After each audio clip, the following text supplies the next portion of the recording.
মঙ্গলবার লালগড় ভিলেজ মাঠে বিজেপির সর্বভারতীয় সভাপতি জেপি নাড্ডার সভায় সেভাবে লোক হলো না। আপনারা দেখছেন গুগলি নিউজ। জেপি নাড্ডা বেশ কিছুক্ষণ বিজেপি জেলা পার্টি অফিসে অপেক্ষার পর দেখছেন যখন লোক হলো না, তখন খড়গপুরের উদ্দেশ্যে রওনা হয়ে যান জেপি নাড্ডা। তারপরে সভামঞ্চ থেকে সভা বাতিলের ঘোষণা করা হয়। বিজেপির দাবি তাদের কর্মী সমর্থকদের রাস্তায় আটকে দেওয়া হয়েছে।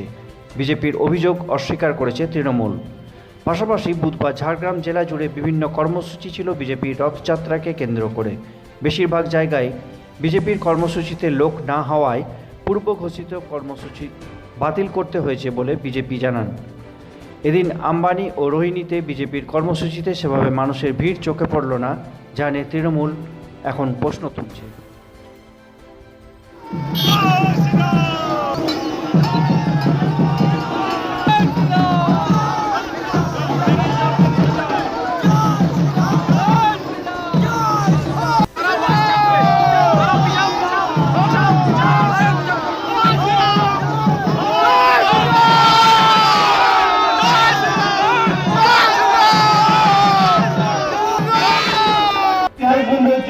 যে মানুষটা আদিবাসী হ্যান্ডিক্যাপ শারীরিক প্রতিবন্ধী, সেই প্রতিবন্ধী সার্টিফিকেট পেলে সে সরকারের দুয়ারে দুয়ারে বারংবার গেছিল। তারা বলেছিল একটা হ্যান্ডিক্যাপ চাকরি পেলে আমি রেলের চাকরি, রেলের সুবিধা পাবো, টিকিটের সুবিধা পাবো, আমি একটা চাকরির সুবিধা পাবো। কিন্তু দিনের পর দিন এই হ্যান্ডিক্যাপ মানুষ, শারীরিক প্রতিবন্ধী মানুষ, আজকে সরকার যখন জমের দুয়ারে চলে গেছে, এই সরকারটা যখন জমের দুয়ারে চলে, কারণ কি কৃষকরা আজকে বলছে যে যোগ্য সম্মান দেওয়া হচ্ছে না। আমরা সরকার আসতে এসে পশ্চিমবঙ্গে আমরা সরকার আসবো এবং সরকার এসে কিষাণ সম্মান, কৃষক মানুষ আছে, আদিবাসী এলাকা, গরিব দরিদ্র মানুষ এখানে আছে। আজকে 9 বছর সরকার অতিক্রান্ত করেছে, 2-3 মাসের মধ্যে নির্বাচন হবে। এই সরকার 9.5 বছরে খুঁজে পাওয়া যায়নি।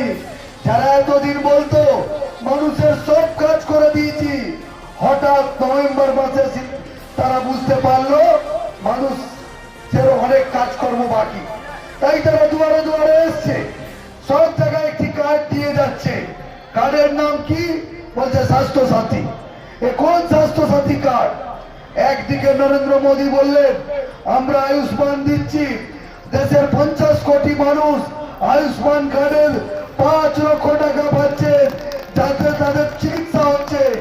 আর বাংলার মাননীয় মুখ্যমন্ত্রী আমাদের সকলের দিদি, তিনি ভোট কার্ড নিয়ে এসছেন। এ স্বাস্থ্য সাথী কার্ড নয়, এটা ভোট সাথী কার্ড। এ কার্ড নির্বাচন জেতাতে পারবে না, এ কার্ড শুধুই ভোট পর্যন্ত। তাই বিশ্বাস করবেন না। আসুন বিজেপিকে আশীর্বাদ করুন। এই আমাদের পরিবর্তন যাত্রা আমরা শুরু করেছি আপনাদের আশীর্বাদে। আপনারা লোকসভায় ব্যাপক ভোটে জিতিয়েছিলেন।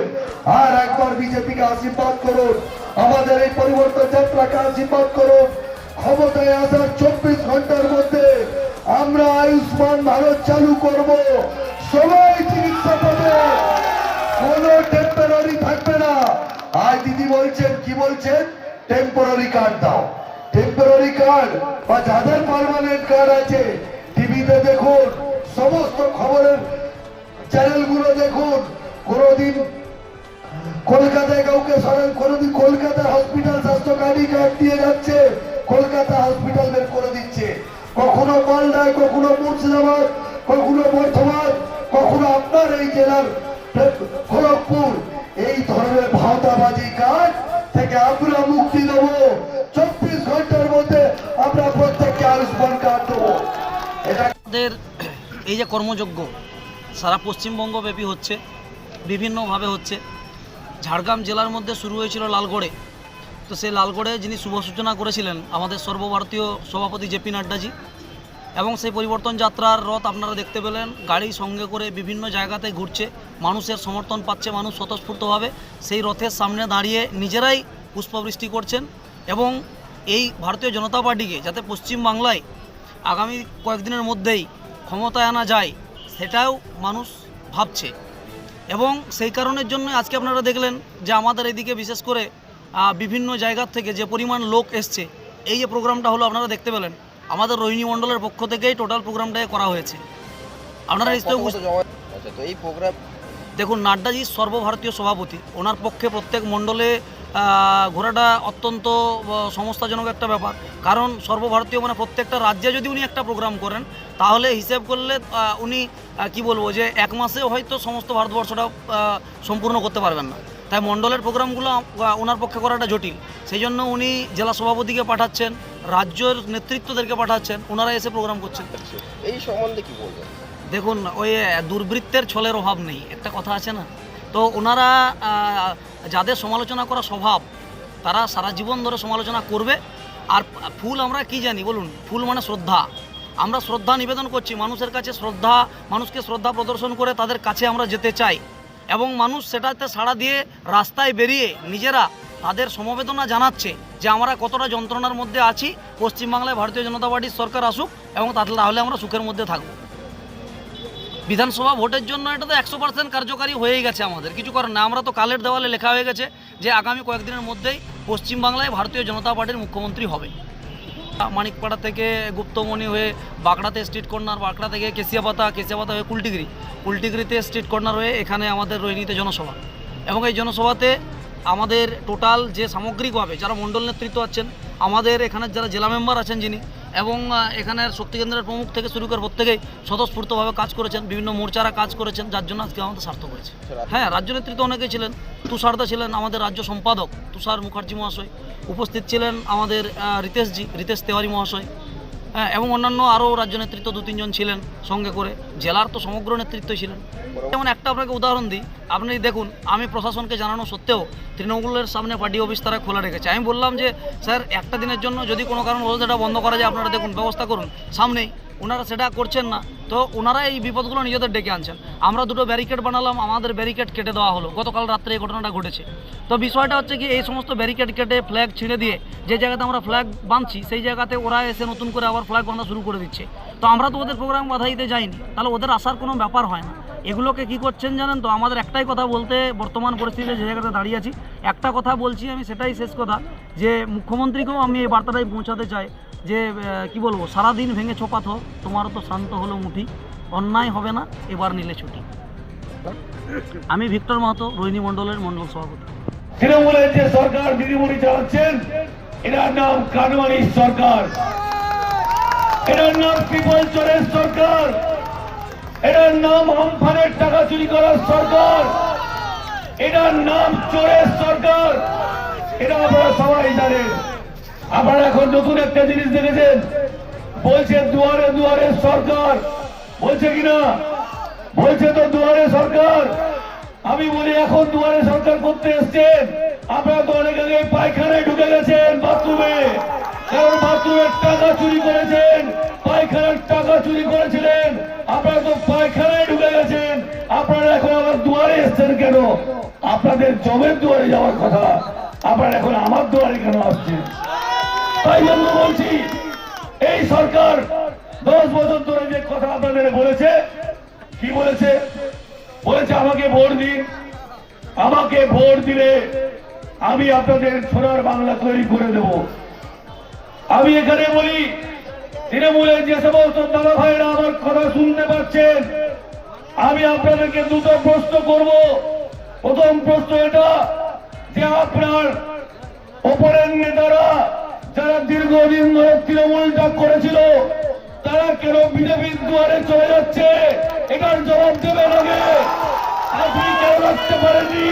কারণ ওরা বুঝেছে যে এই দলে থাকা যায় না, এটা ভাইপো পিসির সরকার, এটা ভাইপো আর পিসির দল, এই দলে থাকা যায় না, তাই ছাড়তে শুরু করেছে।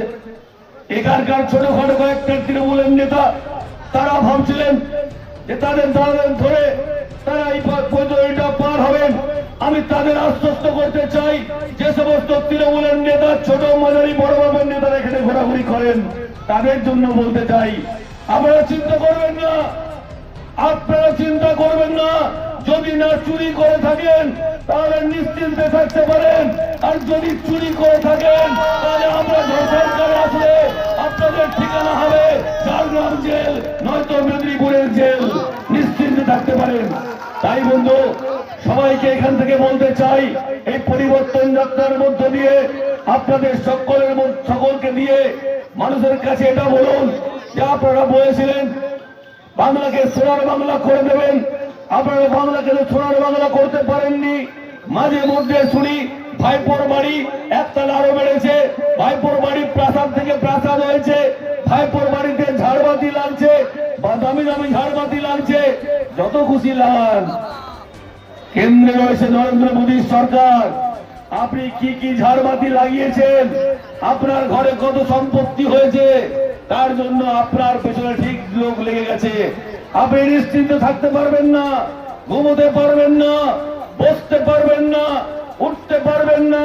শুধু একটাই অভিযোগ করবেন যে যখনই ভোট আসে তখনই নাকি সিবিআই আসে, ইডি আসে। আরে যারা চুরি করেনি তাদের তো ভয় কিসের? যখন খুশি আসতে পারে। আপনি চুরি না করলে আপনার কোনো ভয় নেই। দিদিমণি, আপনার তো ভয় কিসের? ভাইপোকে বাঁচানোর জন্য আপনি কি ভেবেছিলেন যে সিবিআই আসবে না, ইডি আসবে না, আপনার ভাইপো সুন্দর হবে, আর যা চুরি করেছে সাধারণ মানুষের টাকা সেগুলো হজম করবে? ভুলে গেছেন কেন্দ্রে নরেন্দ্র মোদী বসে আছে, আপনাকে ছেড়ে কথা বলবে না। কি বলেছিলেন? না খাউঙ্গা না খানে নুঙ্গা বলেছিলেন কিনা? আমরা বলেছিলাম এটা নরেন্দ্র মোদীর সরকার, সঠিক সময়ে সঠিক উত্তর পেয়ে যাবেন। তাই বন্ধু বলছি, অনেক হয়েছে আর নয়, অনেক দেখেছি আমরা। মমতা ব্যানার্জির ভাওতামি, মমতা ব্যানার্জি যে সমস্ত ভাওতা দিয়েছেন, যে সমস্ত কথা দিয়েছিলেন, কোনো কথা রাখতে পারেননি। তাই এবার আমরা বলেছি পরিবর্তন করেই আমরা ঘুমবো, পরিবর্তনের